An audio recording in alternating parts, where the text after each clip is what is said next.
Great. I think we're ready to get started.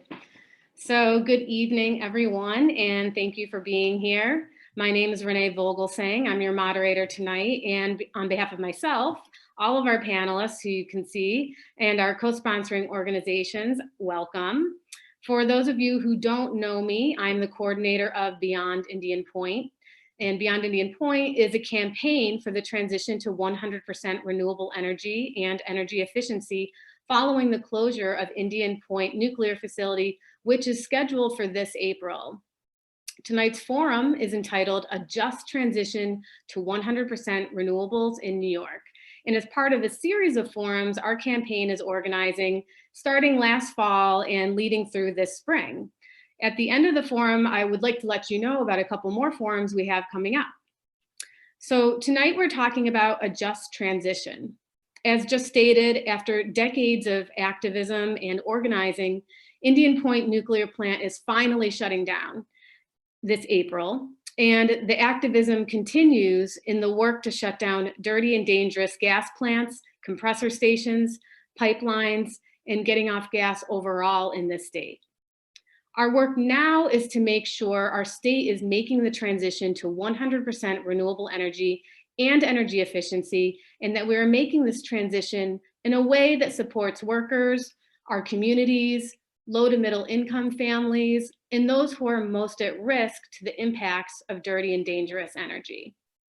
So I'm so happy to report that you're about to hear from 5 excellent panelists tonight who will be talking about what a just transition to renewables in this region and the state looks like in the coming months and years. Before we get started and kick off with our speakers, I wanted to go over a couple logistical orders of business. Tonight's forum will go for 1 hour. It will feature remarks and presentations from each of our speakers, followed by a short Q&A session at the end. You can submit a question in the Q&A box at the bottom of your Zoom screen at any point in the forum. Due to a potentially high volume of questions, some of your questions may be answered directly in the Q&A box by one of our panelists or one of the members of our team, and some of them may be selected for the Q&A section at the end. So again, for those of you who are just joining us, welcome, and feel free to say hi and where you are from in the chat box. And, it's really great to see everybody. We have lots of people, hundreds, 400 people who registered for this forum tonight. So we have a lot of you I know from all across New York State and outside of New York State. And we're excited to have such a great audience tonight. So I am sure you're anxious to get ready and excited to get into the program. So let's get to that. First, I'd like to introduce our speakers. Tonight we have New York Senator Pete Harckham. He's representing the 40th Senate District. We also have Courtney Williams, co-founder at SEnRG Rights Group. We also have Peekskill Council Member Vanessa Agudelo, Carlos Garcia with the New York City Environmental Justice Alliance, and finally Aneta Voronkova. She's a student with NYPIRG. So thank you to all of our panelists. And to kick us off and start the forum, I'm going to hand it over to Senator Harckham. Renee, thank you so much. And special thanks to all the sponsoring organizations and the coalition. This is such important work, and these are important conversations. So thank you, and it's great to be with my friends and colleagues on the panel who we work so closely together with. So it should be an exciting evening. Just to start off, in the CLCPA, we talk about the just transition from fossil fuel power plants. That's what we're doing with Indian Point. We're kind of writing the playbook on a just transition. So when you think about the just transition, you think about a couple things: the financial well-being of the municipalities that are losing this economic asset. You think about the workers and their families who stand to lose jobs. You think about safety, obviously, with something as sensitive as a nuclear waste site. You think about the environment. We're going to be left with a nuclear waste site in perpetuity in the case of Indian Point. And that also weighs heavily into environmental justice. So there's so many things that factor into that. So we've done a couple of things from the legislative side, and want to give a shout out to my partner in the Assembly, Assemblywoman Sandy Galiff. We've done a lot of these things together. The first, let's talk about the economic impact to the municipalities. New York State has a cessation fund to help municipalities ease the shock of losing their tax burden. It's called the Cessation Fund, and it used to be funded in large part just by general budget expenditures, and it became a political football in the legislature, and that was not a sustainable way to do it. So working with the PSC, we created a model where there's now going to be a small surcharge on utility companies, so it will be a sustainable amount of money going in every year, and we get to that full $140 million threshold. The other couple other things we did, municipalities with a nuclear power plant are allowed to enter into pilots, but they weren't with a decommissioned nuclear power plant. So we changed the law to add that language as well. The casks that the spent fuel will be in and sitting in Buchanan in perpetuity have real value. Those things will add up to be millions and millions of dollars. So in a first in the nation law, we are now going to allow the village of Buchanan and the school district and the town of Cortland to assess a real value to that property so they can tax it, so they can have another stream of revenue coming in. We also talk about the workers. We're very concerned about the workers.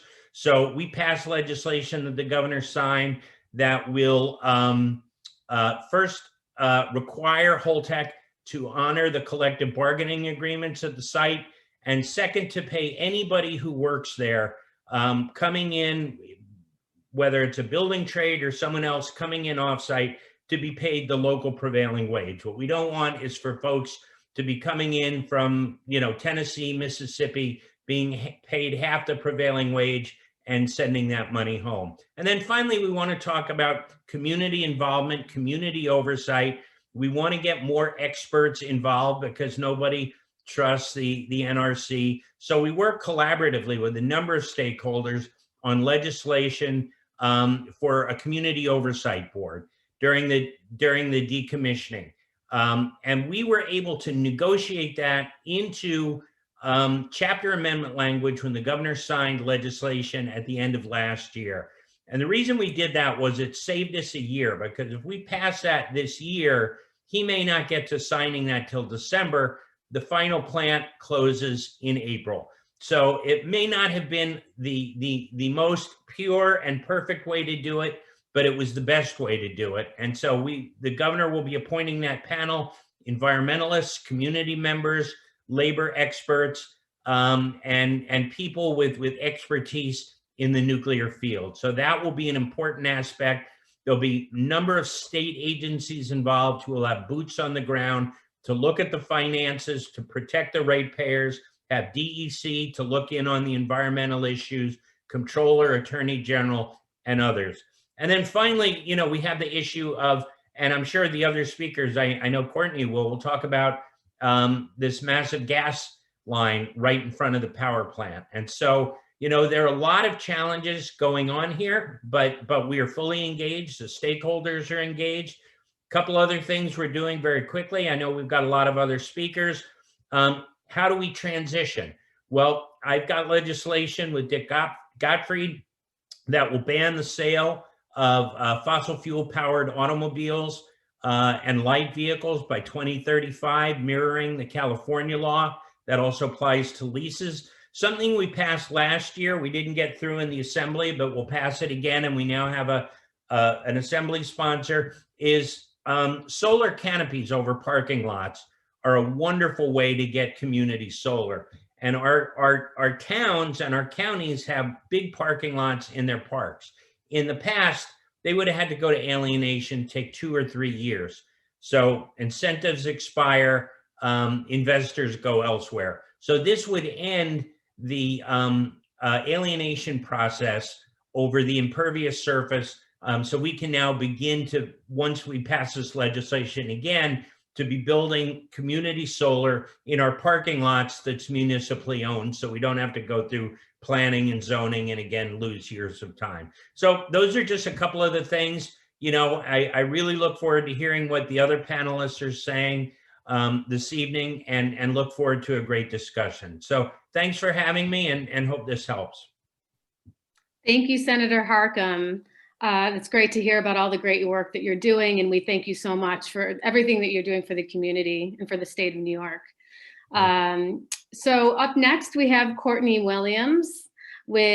She's the co-founder of SEnRG Rights Group, and I am going to toss it to her.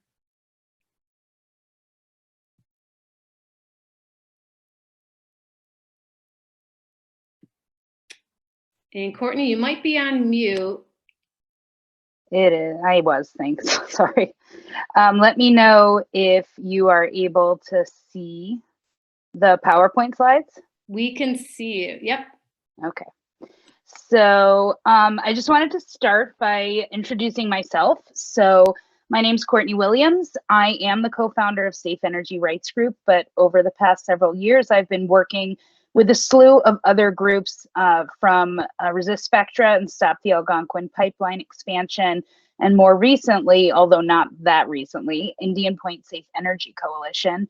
And I can kind of track how long I've been working on this by how small my kids are in various images over the years. So you can see they've grown from like a preschooler and a toddler to now a third grader and a fifth grader. And the fight that got me engaged in this was the fight against the Algonquin Incremental Market Expansion Pipeline. This is a pipeline system, multiple pipelines, that actually runs under the Hudson River and under Indian Point. As you can see the view from the Rockland side of the gas pipeline marker across the river from Indian Point. And on the right of your screen, you can see that red line is the brand new expansion of the Algonquin pipeline. And marked on it are my kids' elementary school, Buchanan Verplank Elementary, as well as Indian Point. And right near that Peekskill metering and regulating station is my home.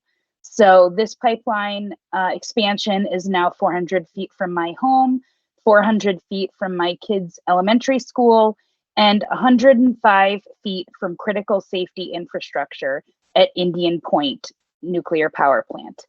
And this fight is actually one, like I've been working with Senator Harckham since he was legislator Harckham, so many years now, to basically fight this expansion. And then now that it is in operation, to fight to get the gas turned off, because we know that there was a massive Nuclear Regulatory Commission investigation outlining all the wrongdoing that got us to this situation.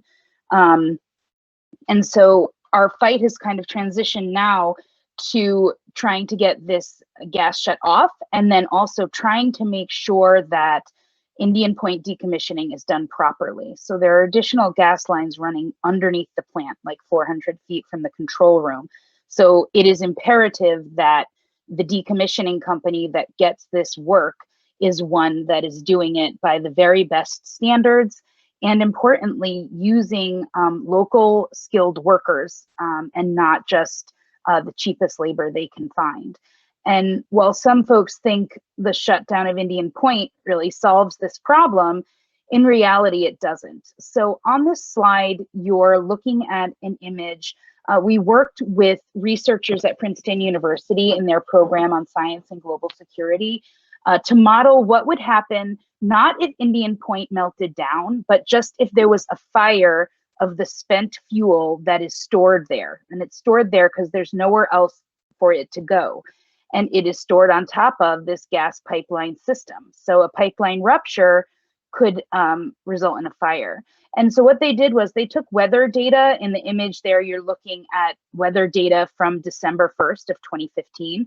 And they looked to model where the plume of radiation would go. And so as you can see, pretty much all of New York State, all of Vermont, and parts of Canada are basically have high enough levels of radiation that would warrant evacuations.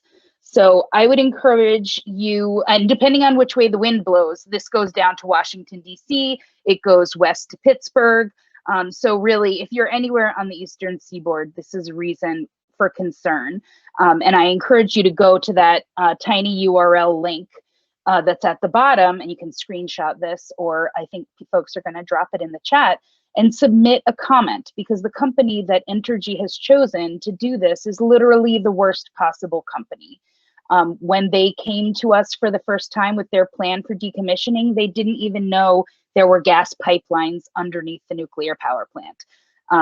And really, in other places where they have begun decommissioning, they've basically ignored local unions and skilled labor to bring in kind of the cheapest possible option. And that's really not the way to go. So that was how I started my work. But now, in addition to this, basically trying to make sure Indian Point's decommissioned properly, I'm also working to make sure that the closure of Indian Point isn't used as an excuse to build more fossil fuel infrastructure, which is what's been happening. So as I got to know my local elected officials, I was offered the opportunity to serve on the City of Peekskill Conservation Advisory Council, and I'm currently on that council now. And we have been doing a lot of work over the past several years, and this is kind of the happy slide. This is the wins that we've had for Peekskill. So one thing we did was pass community choice aggregation through Westchester Power, and this allows the city to purchase low impact hydropower. So unless folks opt out, the residences and small businesses are actually using 100% renewable energy in Peekskill right now. Then we also did a big Solarize Peekskill campaign. And even though we're a pretty small city, we're actually the number 4 zip code in Westchester for the number of solar systems. And you can see that graph on the right. So that was a big success as well. And we have started the process of benchmarking our city buildings so we can get an idea of how much energy we're using and then hopefully get off that energy. Unfortunately, the city did go with a free option, and in a lot of ways you get what you pay for. And so we have wound up converting some buildings to natural gas, which really isn't going to be feasible long term. So we still have work to do. We've also installed electric vehicle charging stations that are free and are in some of our well-traveled areas using a DEC zero emission vehicle infrastructure rebate program. So my advice for folks on like how we can make this transition are electrify everything. Push your municipality to adopt community choice aggregation.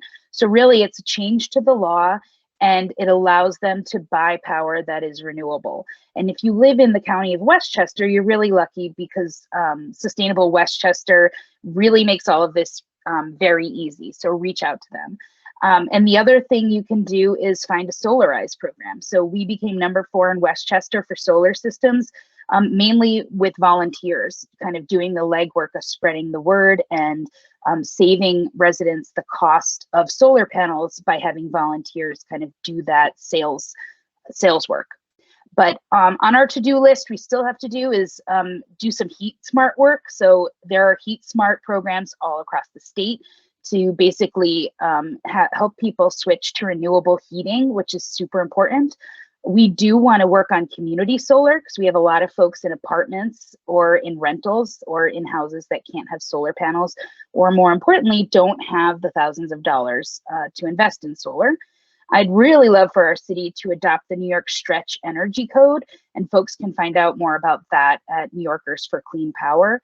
And we are also working to divert organic waste from our local Wheelabrator facility, because actually all of Westchester's trash is burned right in Peekskill.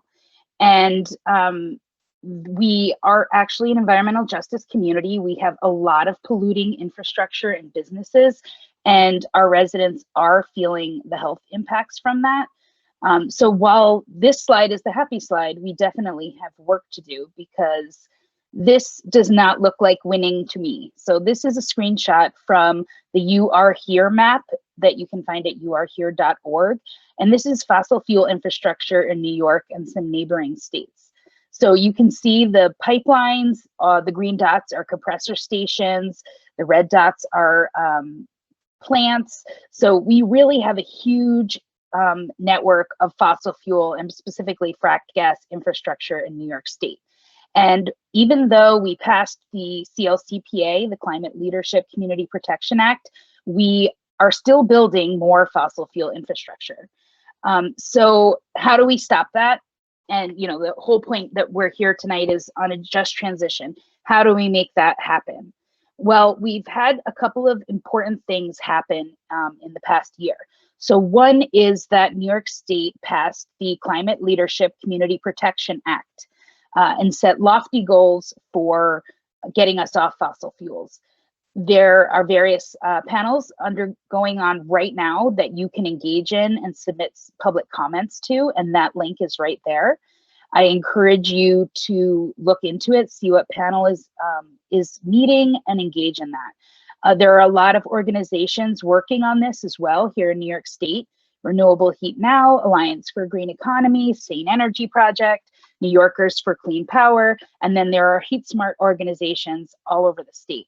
So if you would like to get involved and you aren't sure how, plug in with those organizations and they're going to help you, because just what we've done in Peekskill, like changing things in our own local community, is not enough. We really do need system change. So we're not going to be able to do this if we're working in our isolated communities. We need to work together.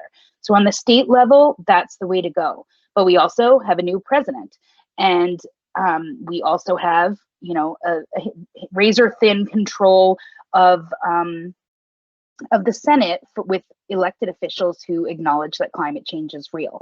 So on the national level, the Climate Crisis Policy Organization is looking for volunteers to adopt a district, and they hope to cover the entire country and have someone working to engage their congressperson on these climate policies like a fracking ban. So definitely look there. There's also a Public Service Commission gas planning proceeding ongoing, and a lot of these same organizations in the state will be working on that too. So keep your eyes peeled, and definitely please submit a comment onto the Public Service Commission docket telling them not to transfer the license at Indian Point to Holtec, which is really not the company that we need to have doing that work.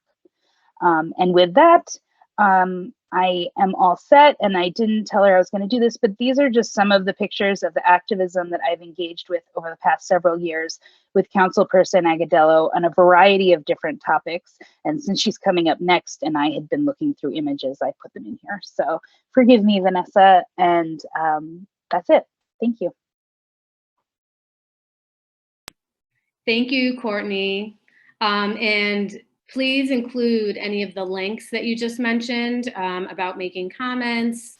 I know you had a few different action items that I think were critical for people to take, but maybe stick to the most important ones for now. And just thank you so much for all of your work and being here tonight. And I think it's a great transition to now go to Council Member Vanessa Agudelo from the city of Peekskill to hear about the continuation of the work that you've been doing as well. Thank you. Good evening, everyone. My name is Vanessa Agudelo, and I'm a proud city council member for the city of Peekskill, a little city made up of about 25,000 people in northern Westchester, sitting right on the Hudson River. And I'm honored to be here with such an illustrious panel. So thank you to the organizers for having me. And I do want to actually pick off where Courtney dropped off, but before I do that, I did want to make a point of saying that I met Courtney 5 years ago prior to being on the city council. And we met through the campaign that she mentioned, organized against the expansion of the Spectra pipelines. And she's been in this fight much longer than I have. And it's really through watching her advocacy and organizing skills that's made me the advocate that I am today, and it's a big reason why I can sit in front of you as a council member. So I say that because I think it's a good reminder that we never know the seeds that we're sowing in the moment, and just like a really big thank you to Courtney, but also all the environmental activists that have been doing this work for so long and that have been mentoring the future generations to come. So it really, really means a lot, and it's really kind of played a big role in who I am today. So I did want to mention that. And now being an elected activist in office, you know, it hasn't been easy. I came into this work understanding the urgency and the speed in which we needed to take action in order to curb any further detrimental impacts of climate change, because I knew that it was communities like mine, communities like Peekskill, that would be disproportionately impacted and have to suffer the most. And in Peekskill, I represent one of the poorest cities in one of the richest counties in the country, and the disparity is quite striking. You know, it's no coincidence that in Peekskill we are home to several major sources of air pollution in our area. The Wheelbrader plant that incinerates all of Westchester County's garbage, as well as surrounding areas in the tri-state area, sits right here in Peekskill and is the #1 polluter in the county by about 6 times.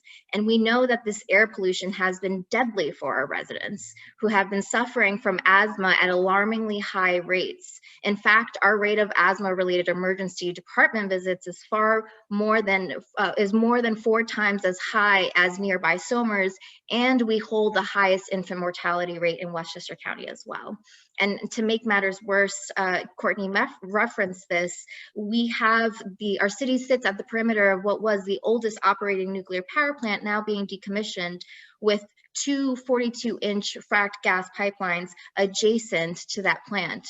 And the danger and quality of life impacts that we are subject to is shockingly disproportionate than that of our wealthier counterparts down county. But yet they benefit from the incinerator that burns their garbage in our area. And they benefit from the energy that's being generated by the pipelines that are laid, right? And yet it is communities like ours that suffer the most and have to bear the burden of laying these pipelines, of burning the garbage, and the way that it impacts and creates health disparities within our community. And as Courtney mentioned, we as a city, under the leadership of passionate advocates such as herself and other members of the Conservation Advisory Council, we've slowly been able to adopt ways to become greener, to become more sustainable, to cut back on our carbon footprint. But to her point, I agree that we just haven't done anywhere close to enough. And that's because as an environmental justice community with a limited budget, there's only so much that we can do. In many ways, it is our lack of resources that ends up leaving us with our hands tied. A great example of this, and it was something that Courtney referenced, was how Peekskill entered into a Honeywell energy savings performance contract. And the way that this contract was structured, it was structured around a cost savings model, which meant that any energy improvements that we wanted to pursue under this project the savings of those energy improvements would provide the investment or would provide the threshold of the investment in which we could move forward with as a city. And we were excited to get back a proposal that might include solar panels and energy improvements that could position us for future electrification of our buildings. But instead, what we got back was a proposal that had us investing millions of dollars into retrofitting one of our largest buildings from oil to fracked gas.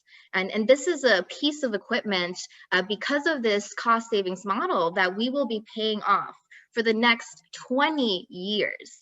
And that means that we as a city are forced to attach ourselves to what will be a stranded asset, right?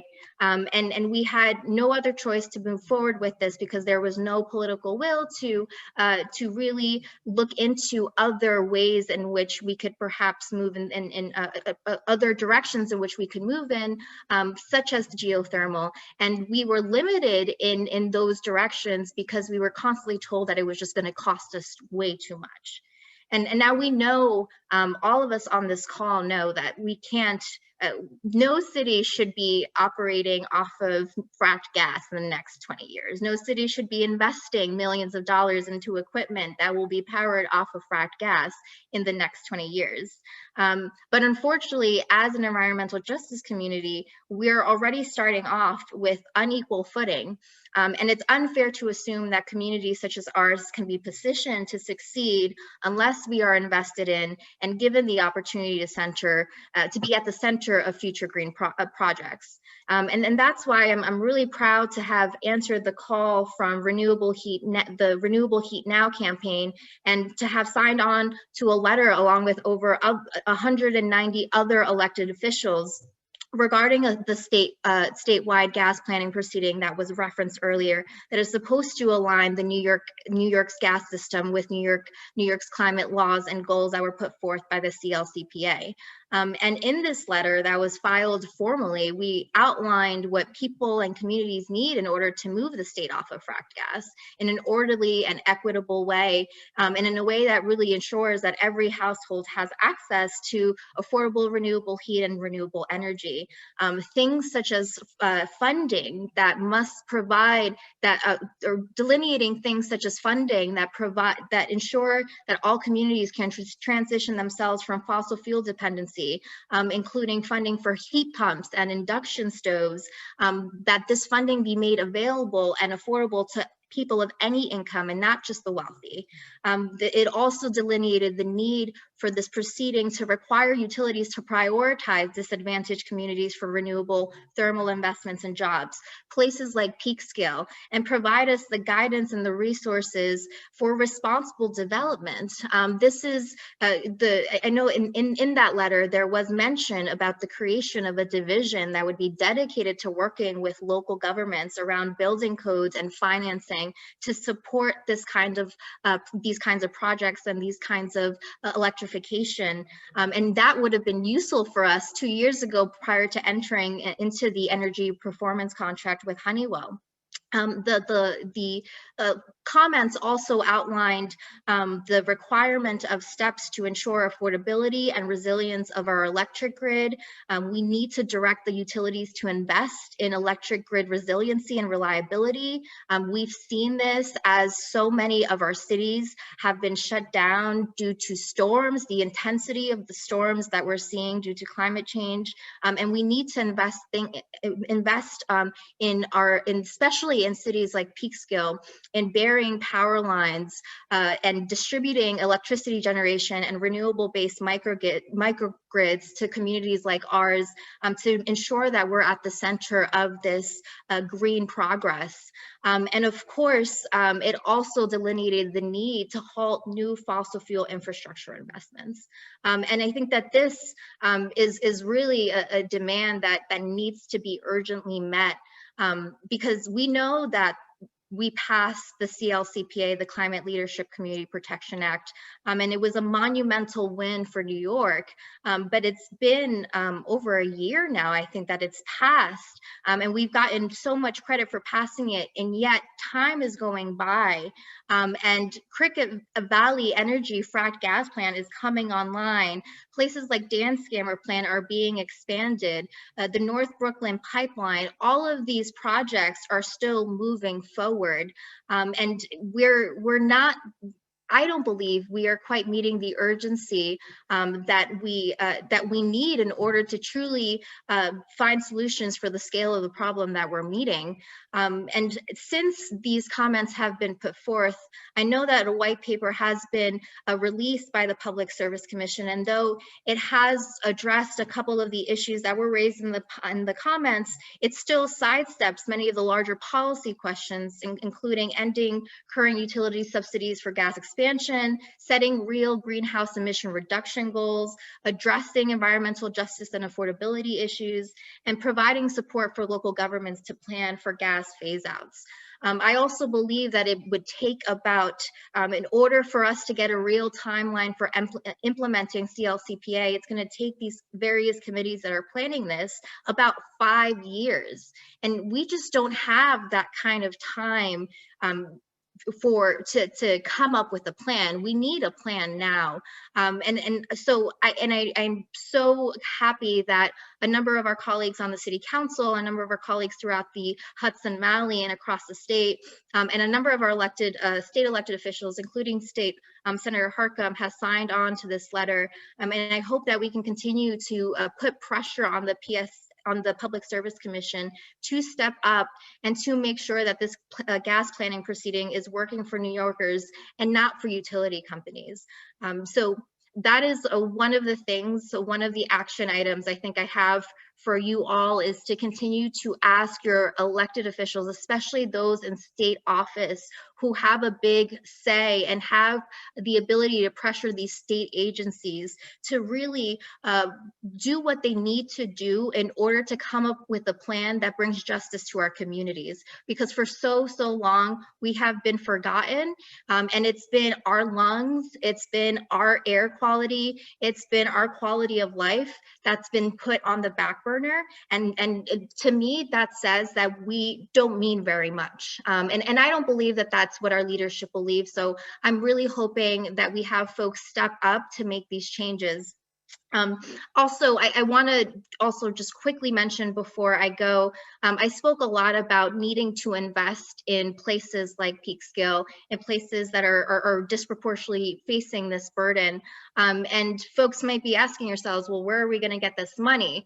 I'm happy to report that there's been a coalition of community members across the state who have been working on a number of different issue priorities, whether it's education, whether it's housing, whether it's immigrant rights, whether it's environmental justice, who are coming together and coalescing around a package of legislation that could raise upwards of $50 billion for the state on an annual basis, if passed. This is the Invest in Our New York package. I can make sure to link it in the chat. We need to ensure that the rich pay their fair share, because it's what we know is that they haven't. They have not been paying their fair share, and our communities are suffering. Since the pandemic, billionaires have only gotten richer. The numbers of billionaires have actually literally increased. I think we started off at the beginning of the pandemic with 117, and now we're at 121. So they're literally getting richer while on the backs of working families who are only growing more impoverished and who are having to face the risks of being in communities that continue to be forgotten and continue to be the background for these volatile infrastructures. So I urge you all to reach out to your state senators and assembly members, ask them to sign on to these 6 bills, the Invest in Our New York package. I know that Senator Harckham has already agreed to sign on to 6 of 8 of them, and we really appreciate your support. And I urge all of you to continue to urge your assembly members and your state senators to support this as well, because we will need that funding, and we need it to be continuous. We need it to be comprehensive and large enough for us to really meet the needs that our communities have. So thank you so much for your time. Thank you for listening, and I appreciate everyone that's here. Thank you so much, Councilmember Agudelo from Peekskill. Just really indebted to all the work that you're doing. So grateful that you're on the City Council. And so from there, I'm excited for us to pivot to Carlos Garcia, but first, a little housekeeping. If folks have questions, you can put them in the Q&A box. We probably won't have time for a lot of your questions though, so we are trying to answer as many as we can in the Q&A box, and we'll try to actually ask a couple of them live. We may go a little past 8 o'clock tonight, just so folks know. And I also want to let everyone know that we are recording this event, and we will be having it on our YouTube account at Beyond Indian Point. So we will be posting that probably sometime tomorrow, and we will send it to all of you, and we'll post it on social media. And so you can share this event, this forum, with folks who weren't able to be here tonight. So just wanted to let everyone know. And with that, I'm going to toss it to Carlos Garcia, he's an energy planner at New York City Environmental Justice Alliance, and he's going to talk to us about some really exciting renewable energy initiatives in EJ communities in the city and all the other amazing work that they're doing at NYC EJA. Carlos. Thanks, Renee. All right, let me screen share.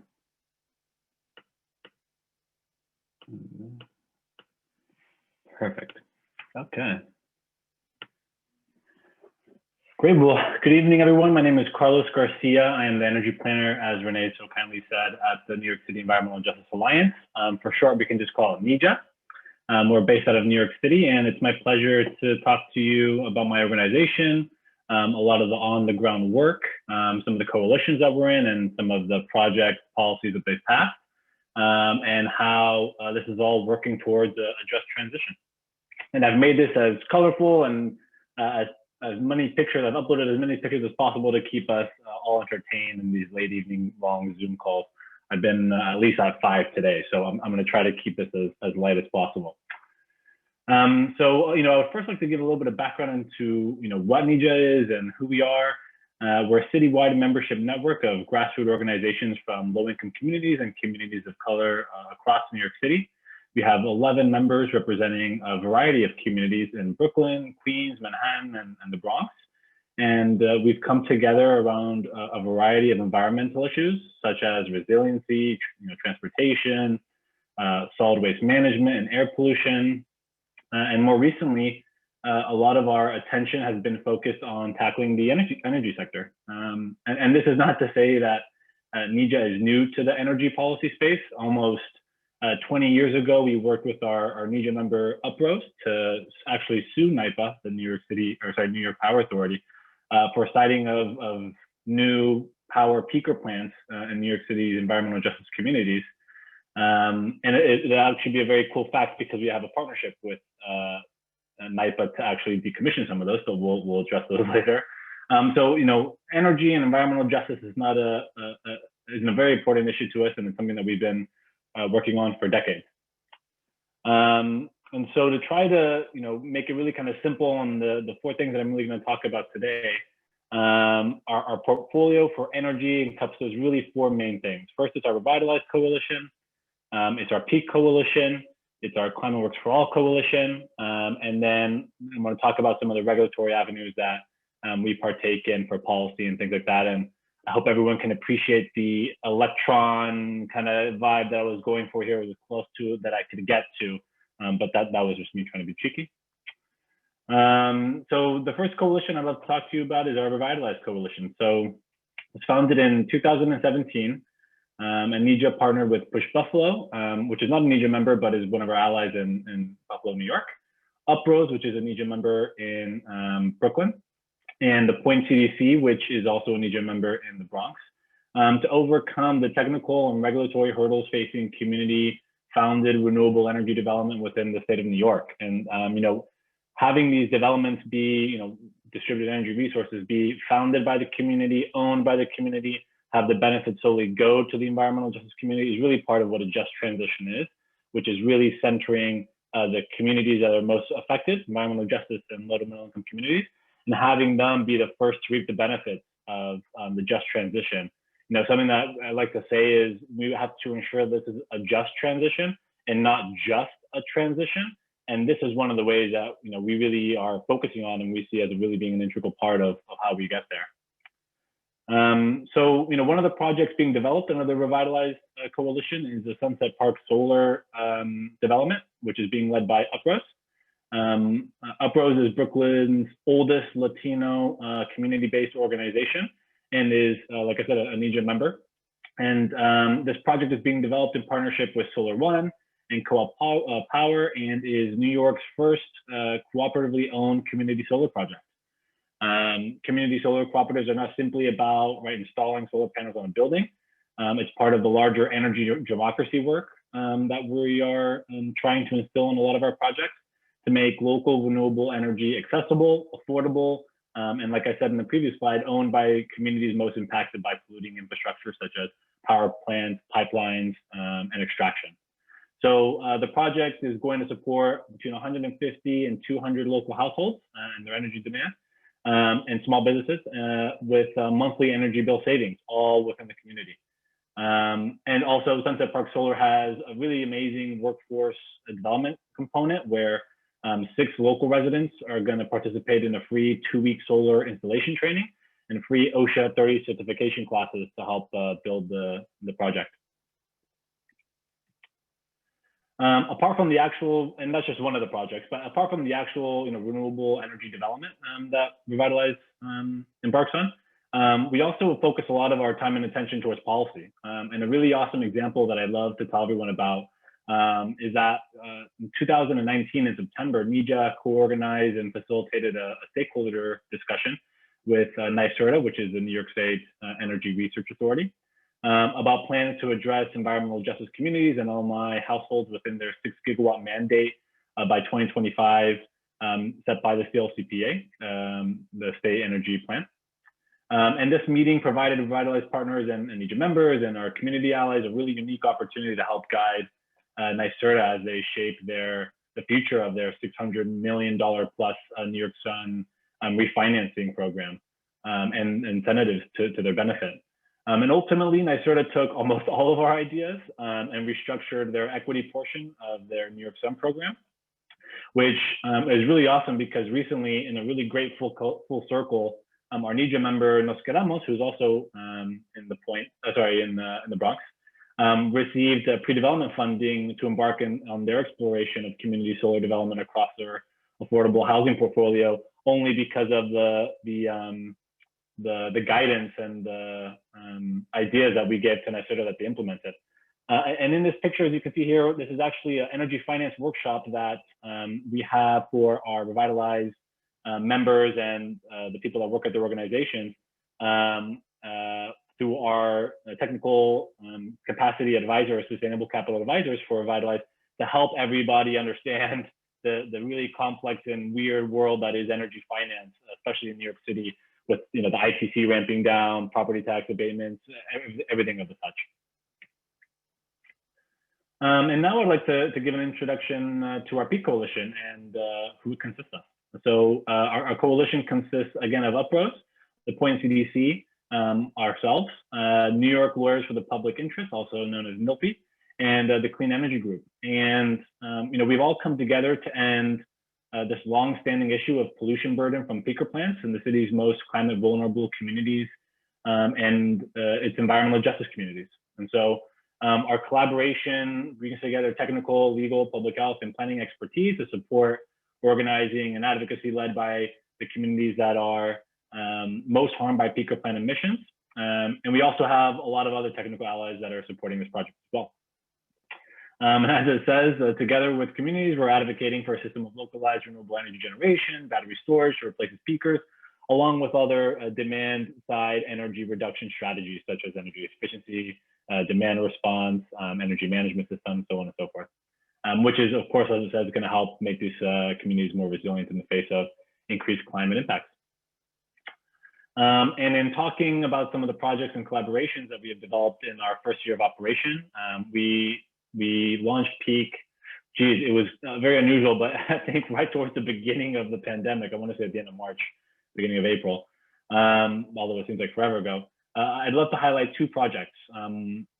First is our Sunset Park Community Energy Study collaboration with NYSERDA, which part of the screenshot, as you can see, is in the top portion. And then our groundbreaking agreement with the New York Power Authority, which is our press release is there on the bottom. So the first one is a study of the Bay Ridge. This is a partnership with NYSERDA, a study of the Bay Ridge load pocket area, which is an area encompassing Bay Ridge, Gowanus, and Sunset Park, to understand the energy load demand profiles for that area. And the study explores how clean energy alternative strategies, like the ones I mentioned before, can reduce the runtime at the privately owned Gowanus and Arrow peaker facilities, which are both located in the Bay Ridge load pocket area, which are environmental justice communities. And they're both actually currently seeking repowering plans and permits through the Article 10 process, which we are also suing them in the Article 10 process as well. And so the project's resulting urban scale model represents the aggregate loads of the building scale typology energy models. And You can somewhat see it here, and you can see all these documents on our website, and I'll link them in the chat when I'm done.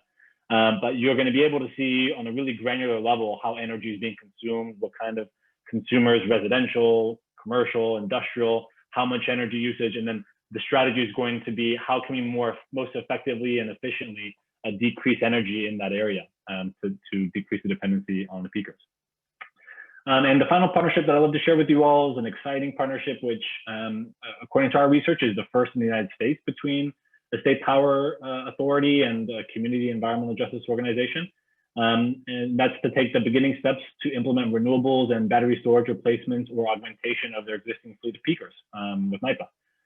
If you're unfamiliar with New York's energy authorities, the New York Power Authority, not NYPA, is the New York State Public Benefit Corporation, and it's the largest state public power utility in the United States. So it's a pretty big deal.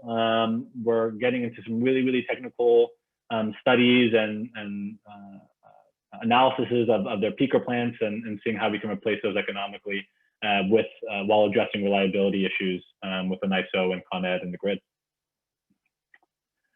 And the last coalition I'd love to talk to you about is our Climate Works for All coalition. And so Climate Works for All is a broad coalition of labor, environmental justice, community and faith groups, all united in an effort to address climate change in New York City, while also creating good career track jobs and prioritizing low-income, climate vulnerable communities.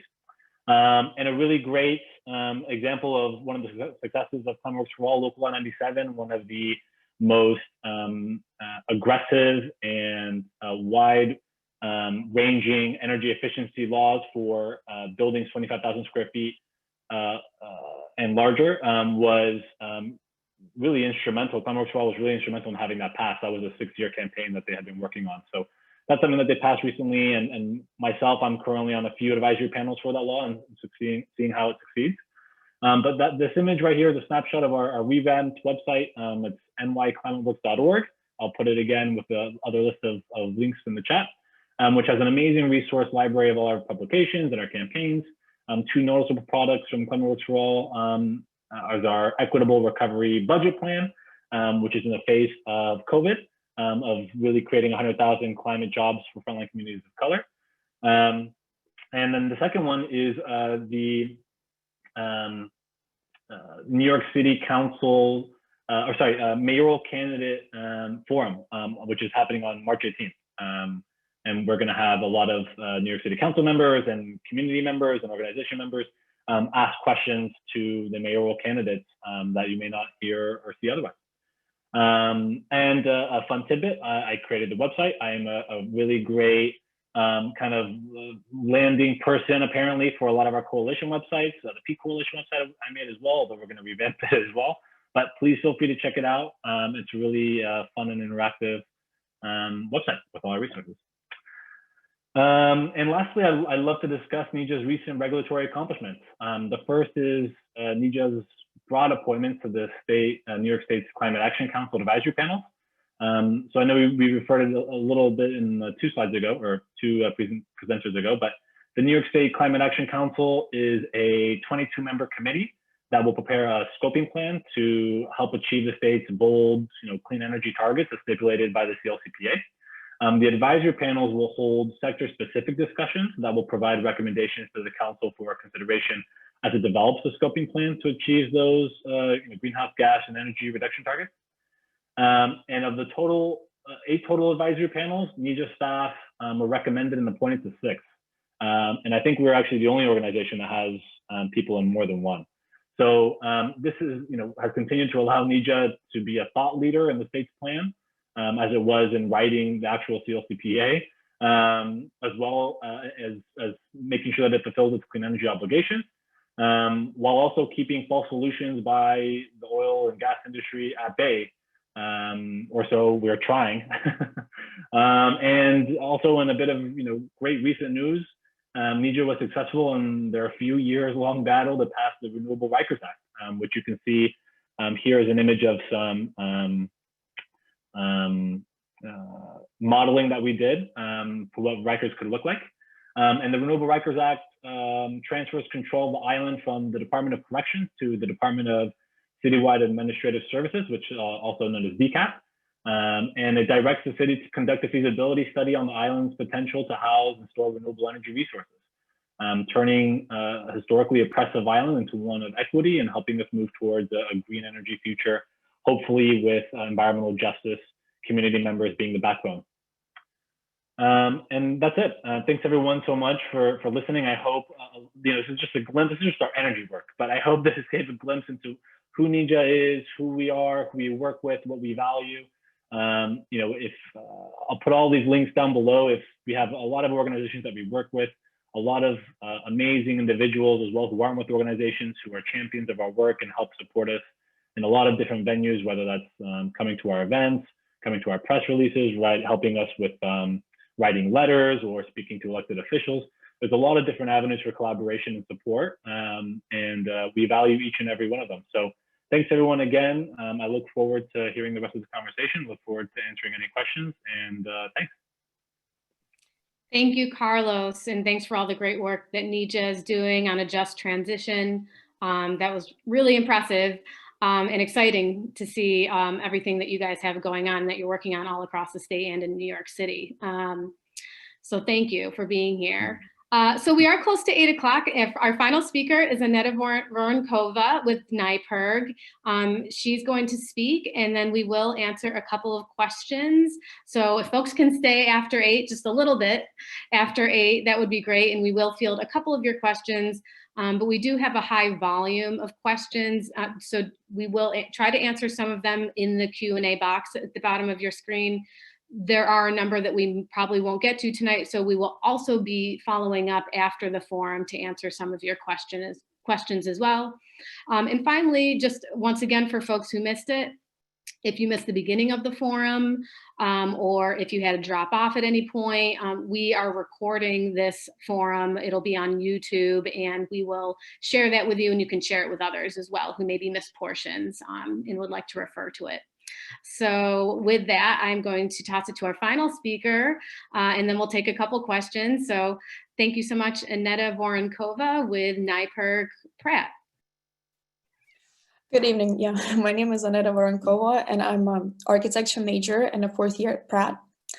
The education system highly overlooks the issue of environmental injustice, fossil fuel industry and corruption that feeds it affect the lives of many and make profit to those who take advantage of the blissful ignorance of the privileged. As students and future generations, we must ensure our well-being amongst the climate crisis we face. However, many do not understand the battle costs and who gets thrown under the bus. The lack of education and environmental justice and the truth behind numerous industries' activity bring us further away from the desired transition. Educational institutions fail to cultivate the professional field's knowledge and the reality of various industries' influence on the communities and the planet. The time of experimentation failure is over. We cannot play with the consequences of our actions as we can afford it. Students and faculty must demand the inclusion of sustainability and environmental justice in educational programs. It is essential to learn how your profession could play a role in just transition, whether you're a historian or an architect. I also intern with NYPIRG, the New York Public Interest Research Group. As New York's most prominent student advocacy organization, NYPIRG has a long history of addressing these issues. Since the 70s, NYPIRG has been a leading voice in New York's environmental issues. While NYPIRG fought hard for decades to help close Indian Point, we need to make sure that the power that replaces Indian Point does not come from dirty fossil fuels like fracked gas, and that we make a just transition to renewable energy future. Fossil fuel giants like the Dansk power plant in Newburgh claim that they must pump more fracked gas into our electric grid to replace Indian Point. We know that this is not true and that we can replace the power produced by Indian Point through energy efficiency and investment in renewable energy like heat pumps, wind, and solar. We must deny all new applications for fossil fuels power plants and shut down all existing fossil fuel plants. Moving New York to 100% renewable energy does come with a price tag, but it is one that New York taxpayers shall not be burdened with. It is one that we will make polluters pay for.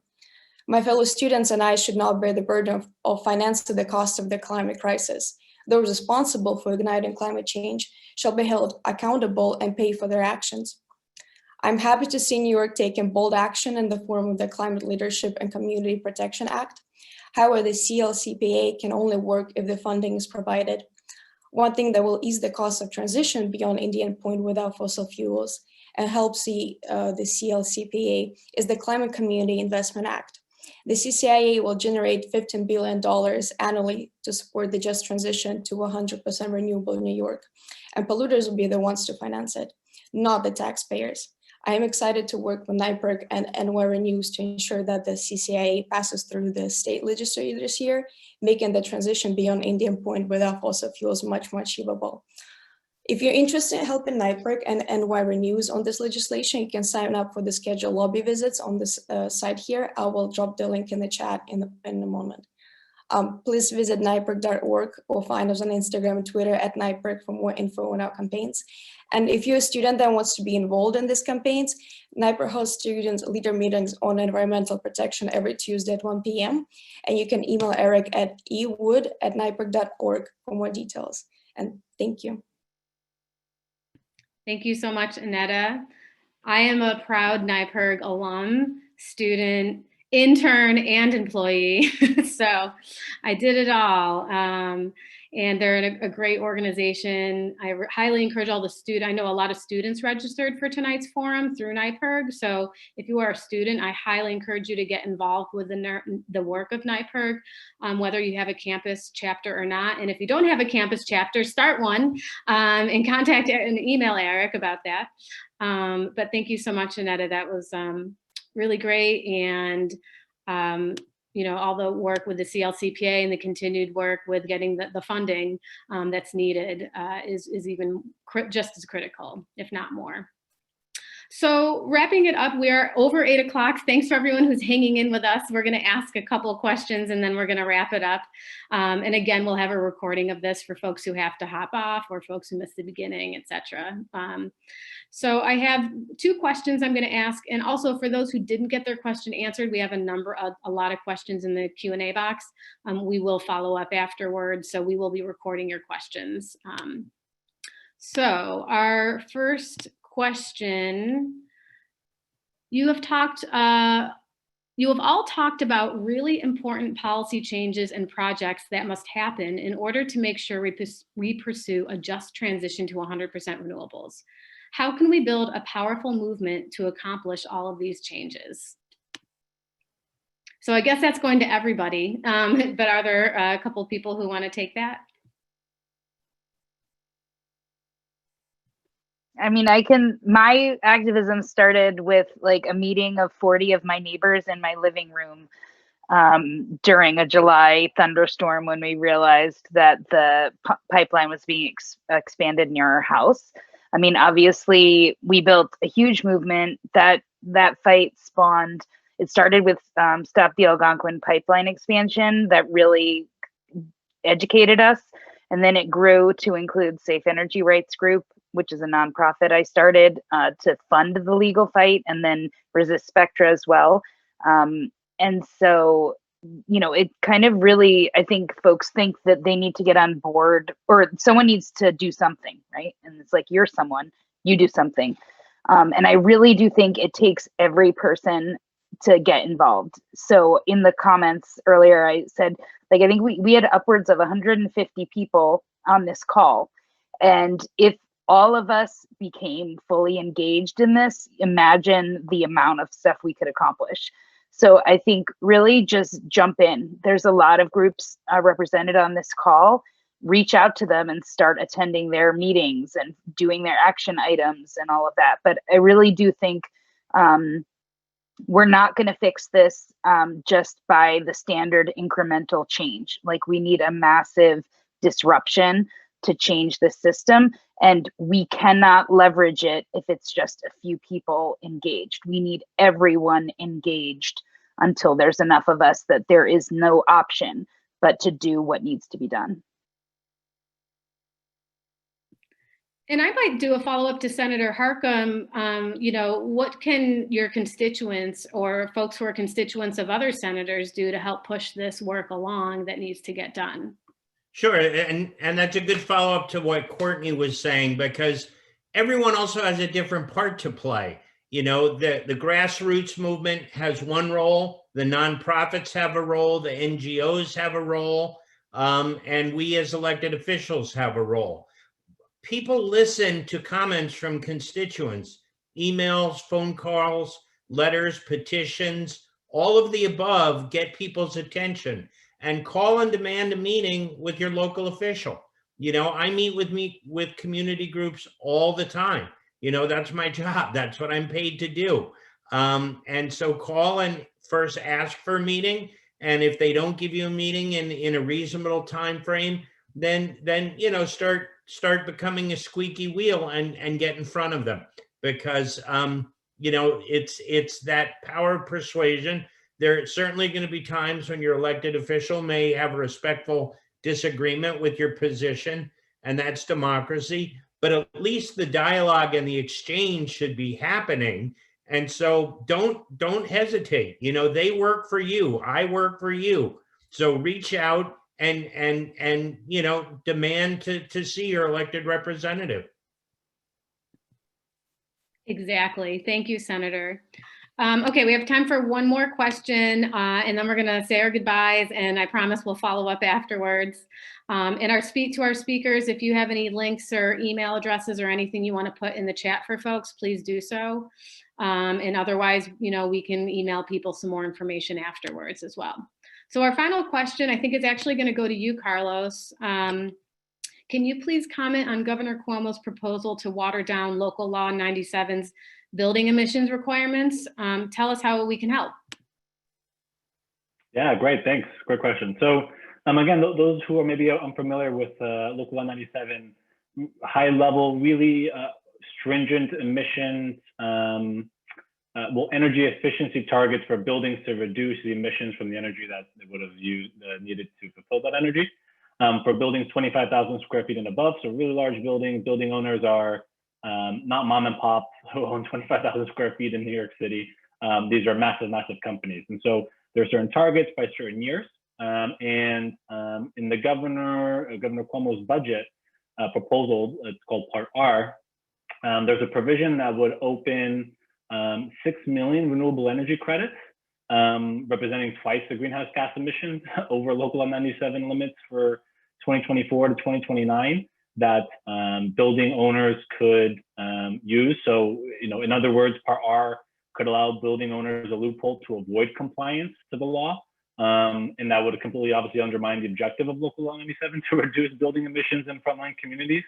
And I think it's a little unsurprising given, you know, the governor's connections with the real estate industry and their supporters and whatnot.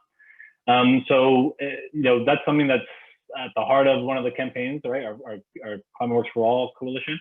And it's actually a really great question that you asked that, because tomorrow at 11 a.m. we're having a press conference, virtual press conference, of course, to talk about just that. We have a lot of our city representatives who are going to be speaking, who are the backers of the bill and their push against the governor's bill, as well as ways that you can get involved. So I'm going to write in the link down there. I put in a Zoom link so that you can register.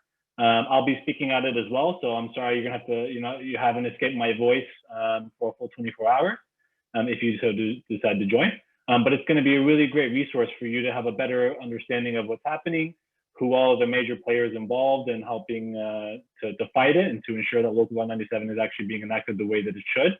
And hopefully see the people who are going to be instrumental in making sure that Local Law 97's goals actually happen before the law is even supposed to be enacted, by getting butchered, as we see with a lot of environmental laws in New York State. So yeah, it's tomorrow at 11.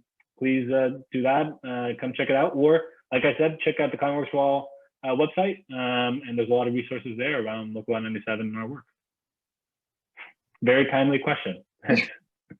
We have some smart people watching this forum right now. Yeah. Thank you, Carlos. And thanks everyone who hung in with us till 10 after 8 or so here. We had close to 200 people in attendance at this forum tonight, which is amazing. So thank you everyone who joined us from across New York, beyond the country. We really appreciate all your work in this movement. Thank you to all of our amazing co-sponsors. I can't list them all right now, but we will be sending follow-up information, including information about all the organizations you heard from tonight. If you want to learn more about Beyond Indian Point, go to beyondindianpoint.com, and you can reach us there as well, and we can get you in touch with other folks. And finally, we are going to have 2 more forums that are a part of this series. So our first forum was in November on the viability of 100% renewable New York. This one is on a just transition, of course. And then our next 2 are going to be on the public health case for 100% renewable New York. And our final one, well, maybe final, maybe more, will be on the movement to 100% renewable New York in the political will. So stay tuned for those, and we'll be sending out information on who our speakers will be. And thank you all for joining us, and thank you to all our speakers once again. Good night.